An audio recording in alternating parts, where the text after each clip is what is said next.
Now it's time for Lefties Losing It. Let's start, Lefties, with the ladies of The View finding new lows. Just when you think this lot have hit rock bottom, they start to dig.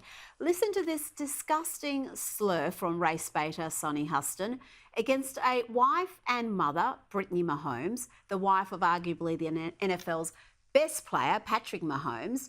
She's now being accused of not caring enough for her interracial family because she liked a Trump post on Instagram. That this swift effect will speak to more women about the true character of Donald Trump and will turn them away. But to your initial point, I know you said we weren't going to talk about it, but I was. It just seems to me that since she is in an interracial marriage, she should have known that to support a racist is problematic. Her children are biracial. These people are demented with hate. Now, let's check in with the woman they see as their saviour. Kamala Harris was with Oprah for a loving, the softest of softball interviews you'll ever see, and she still managed to screw it up.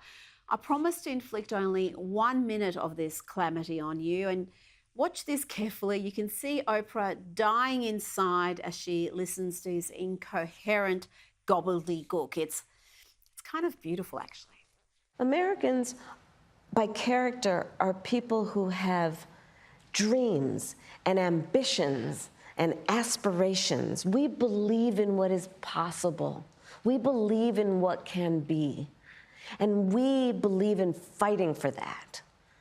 That's how we came into being, because the people before us understood that one of the greatest expressions for the love of our country, one of the greatest expressions of patriotism, is to fight for the ideals of who we are, which includes freedom to make decisions about your own body, freedom to be safe from gun violence, freedom to have access to the ballot box, freedom to be who you are and just be, to love who you love openly and with pride, freedom to just be. And that's who we are. We believe in all that. Dear me, did you see the moment there when the realisation dawned on Oprah that by giving Kamala this platform, she'd made a terrible mistake, that she was actually helping the Trump camp? Yeah, that was a good moment. Now, that realisation of just how hopeless this candidate is was also evident with the National Association of Black Journalists. You remember the vicious way they treated Donald Trump a few weeks ago when he attended the conference. You've attacked black journalists, calling them a loser, saying the questions that they ask are, quote, stupid and racist. You've had dinner with a white supremacist at your Mar-a-Lago resort. So my question, sir, now that you are asking black supporters to vote for you, why should black voters trust you after you have used language like that? Well, first of all, I don't think I've ever been asked a question in such a horrible manner. First question. You don't even say, hello, how are you? Are you with ABC? Because I think they're a fake news network, a terrible network. I still cannot believe he had the crowd on his side at that conference. I did not see that one coming. But compare how that same association questioned Kamala a few days ago. I'd like to ask you more about the opportunity economy. Housing is part of it, as well as expanding the earned income tax credit, financial support, as you mentioned.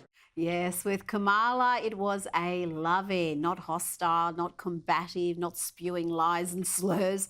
But the vice president struggled anyway. Just look at the journalists' reaction when she left the stage. They knew. They knew.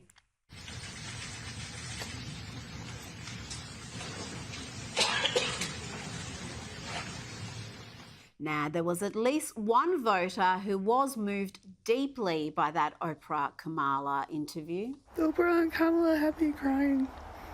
It's like the nostalgia of Oprah in the 90s after high school, but like with the hope of today with Kamala, and there's a Swiftie right behind him. I love it so much. You know, they should have never closed the asylums. They should have opened a few more. And this next pastor, female pastor, could do with time in a padded cell. Listen to her claim that if Jesus were around today, he'd be an abortion doula.